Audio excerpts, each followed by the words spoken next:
धनत्रयोदशी या सणामागे एक प्रचलित कथा आहे. इंद्राने जेव्हा असुरांना बरोबर घेऊन समुद्र मंथन केले तेव्हा त्यातून 14 रत्ने प्रकट झाली. त्यापैकी एक धन्वंतरी देवता आहे. म्हणून या दिवसास धन्वंतरी जयंती असेही म्हणतात. यामुळे या दिवशी प्रामुख्याने धन्वंतरी पूजन केले जाते. अश्विन महिन्यातील त्रयोदशीला धनत्रयोदशी साजरी केली जाते. या सणाला धनतेरस किंवा धनत्रयोदशी असे म्हणतात. या दिवशी वैद्य धन्वंतरी यांचा जन्म झाला. हा दिवस दिवाळी सुरू होण्यापूर्वी असतो. भारतीय संस्कृतीत आरोग्याला अधिक महत्त्व दिले जाते.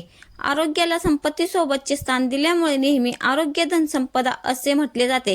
त्यामुळे दिवाळीत धनत्रयोदशीला महत्त्व देण्यात आले आहे. जाणून घेऊया याबद्दल. धनत्रयोदशीच्या दिवशी माता लक्ष्मी आणि कुबेर यांची पूजा केली जाते. असे म्हटले जाते की या दिवशी देवी लक्ष्मी प्रसन्न झाली तर समजून घ्या की त्या भक्ताचे घर धनधान्याने भरेल. खरं तर कित्येक वर्षापूर्वी जेव्हा देव आणि दानवांच्या युद्धात देव हरले तेव्हा समुद्र मंथन झाले. मंथन दरम्यान बरेच काही बाहेर आले जे आपापसात वाटले गेले. नंतर भगवान धन्वंतरीजी हातात अमृताचे भांडे घेऊन बाहेर पडले. त्यांच्या दुसऱ्या हातात आयुर्वेद शास्त्र होते. दानव आणि देव दोघेही अमृतासाठी लढू लागले. नंतर भगवान विष्णूंनी मायेची निर्मिती करून देवांना अमृत पाजले. धनत्रयोदशीशी संबंधित अनेक पौराणिक कथा आहेत. त्यापैकी मी आज तुम्हाला 2 सांगणार आहे. पहिली कथा. एकेकाळी हेम नावाचा राजा होता.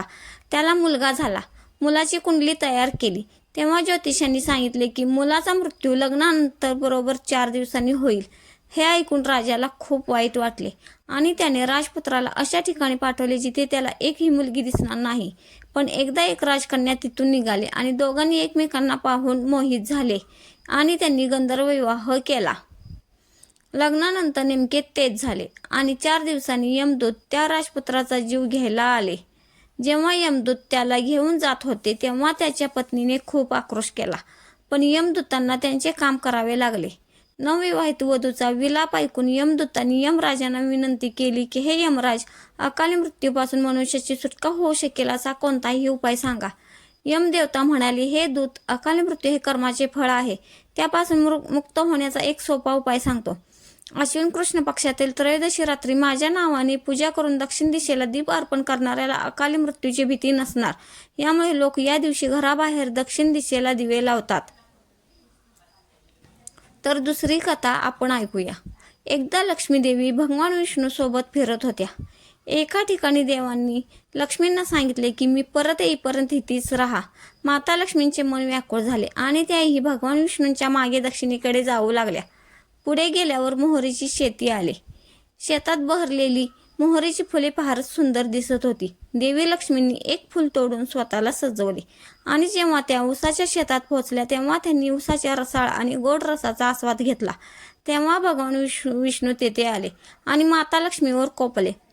शेतकऱ्याच्या शेतातून चोरी केल्याचे विष्णूंनी म्हटले आणि आता त्यांना 12 वर्षे शेतकऱ्यांची सेवा करावी लागणार आहे असे सांगितले. त्यानंतर आई लक्ष्मी गरीब शेतकऱ्याच्या घरी पोचल्या आणि तिथे राहू लागल्या. एके दिवशी देवी लक्ष्मींनी शेतकऱ्याच्या पत्नीला महालक्ष्मी मूर्तीची पूजा करण्यास सांगितले. शेतकऱ्याच्या पत्नीनेही तेच केले. असे करतात त्यांचे घर ऐश्वर्याने भरू लागले आणि जीवन सुखी झाले. 12 वर्षे झाली. जेव्हा भगवान विष्णू लक्ष्मीला परत घेण्यासाठी आले तेव्हा शेतकऱ्यांनी त्यांना देवीला नेण्यास नकार दिला. मग देव म्हणाले की देवी लक्ष्मी कुठेही जास्त काळ राहत नाही. शापामुळे ती 12 वर्षे इथे होत्या. पण शेतकरी देवीला लक्ष्मी परत जावी अशी इच्छा नव्हती. म्हणून हे ऐकून माता लक्ष्मी म्हणाल्या की जर तुम्हाला थांबवायचे असेल तर धनत्रयोदशीच्या दिवशी घराची साफसफाई करा, रात्री तुपाचा दिवा लावा आणि संध्याकाळी पूजा करून तांब्याच्या कलशात नाणी भरून ठेवा. या कारणास्तव दरवर्षी 13च्या दिवशी लक्ष्मीजींची पूजा केली जाऊ लागली.